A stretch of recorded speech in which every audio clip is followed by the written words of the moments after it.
আজকে ভাঙড়ের মানুষকে আমি স্যালুট জানাই, ধন্যবাদ জানাই।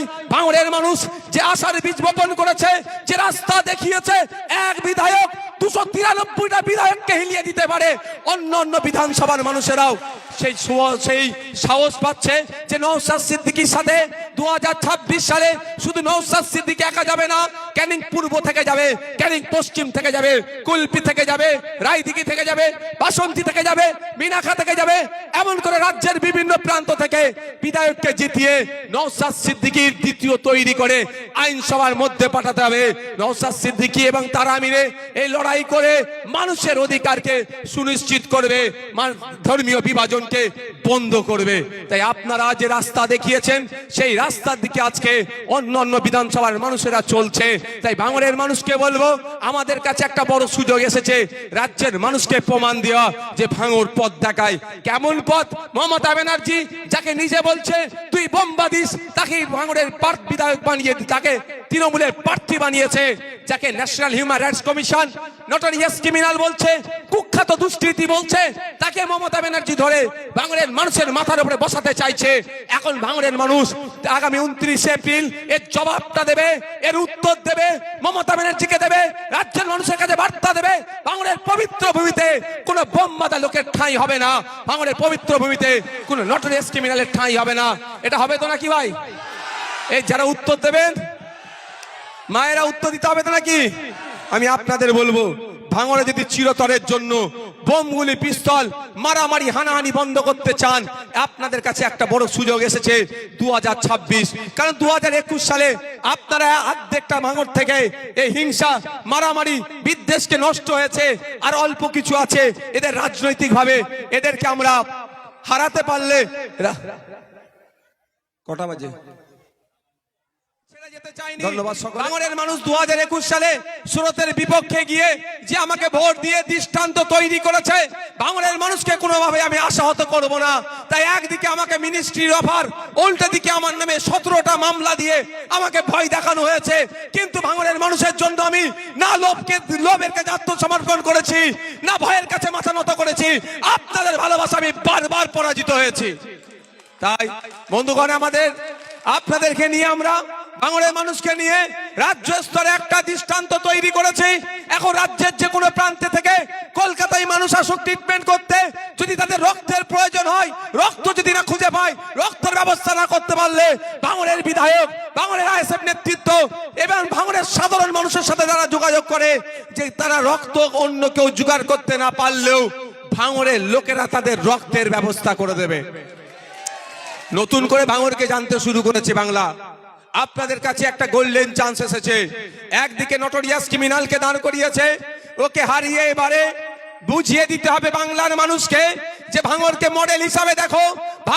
ভাঙড়ের পবিত্র মাটিতে কোন গুন্ডা, মস্তান, নটোরিয়াস ক্রিমিনালের জায়গা নয়। ভাঙড়ের মানুষ তাকে ভোটে জিতাবে না, বরঞ্চ তাকে ভোটে হারিয়ে দেবে। তাই বন্ধুগণ, আমি বক্তব্য দীর্ঘায়িত করব না, আমি শুধু আপনাদের কথা বলবো, আগামী 29 এপ্রিল আসছে দিন, খাম চিহ্নে ভোট দিন।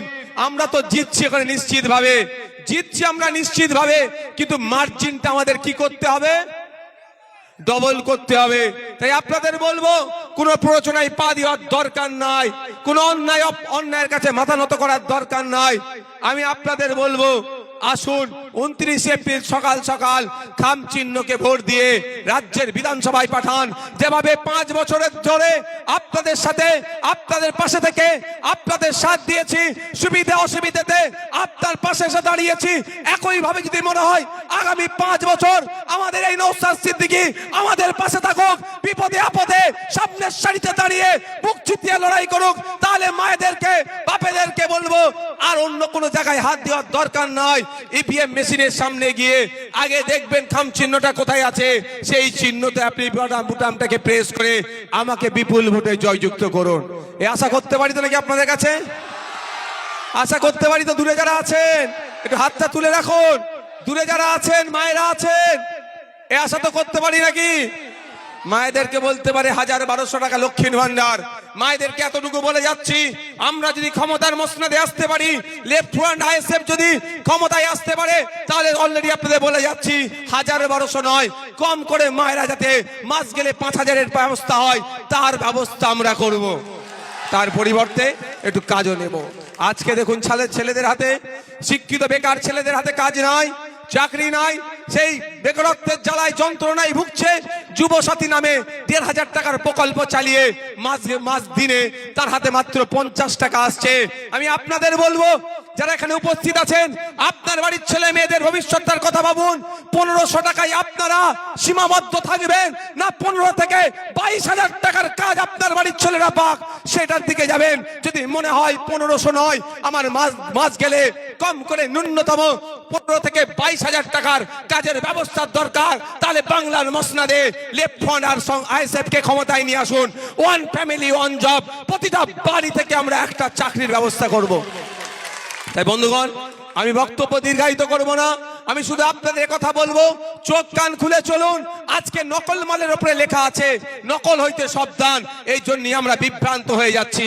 যে মমতা ব্যানার্জি বলেছিল আমার লাশের উপর দিয়ে এসআইআর হবে, সেই মমতা ব্যানার্জি এসআইআর নিয়ে প্রোটেস্ট না বাংলায় করতে পারে, অন্যায় ভাবে সাংবাদিককে ধরে জেলের মধ্যে রাখছে, তার সিআইডি পাঠিয়ে। তাই সুতরাং আমাদের ভাবতে হবে মমতা ব্যানার্জি কি চাইছেন। আরএসএস যেটা চাইছে মমতা ব্যানার্জি সেটাই করছে, বিজেপি যেটাই চাইছে মমতা ব্যানার্জি সেটাই করছে। ওয়াকফ সংশোধনী আইন করে মাদ্রাসা, মসজিদ, ঈদগাহ, কবরস্থান কেড়ে নেওয়ার অপচেষ্টা চালাচ্ছে। মমতা ব্যানার্জি বলেছিল এই বাংলায় ওই আইন লাগু হতে দেব না, কিন্তু দেখুন তিনি এই আইনকে বাংলায় লাগু করে দিল।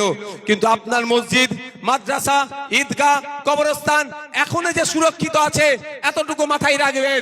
সে হরিপাল হতে পারে, বাসন্তী হতে পারে, কাকদ্বীপ হতে পারে, কুলপি হতে পারে, কার্শিয়াং হতে পারে, দীঘা হতে পারে, যেখানে যেখানে মাদ্রাসা, মসজিদ, ঈদগাহ, কবরস্থান তথা ওয়াকফ সম্পত্তি সুরক্ষিত আছে, এতটাই মাথায় রাখবেন। ভাঙড়ের বিধায়কের করা মামলার জন্য সুরক্ষিত আছে। হ্যাঁ, আমাদের মতো গুটি কয়েক মানুষ মামলা করেছিল বলে সুপ্রিম কোর্টে, এখন আপনার বাপদাদুর কবরটাতে বুল্লুজার চলেনি, এটা মাথায় রাখবেন।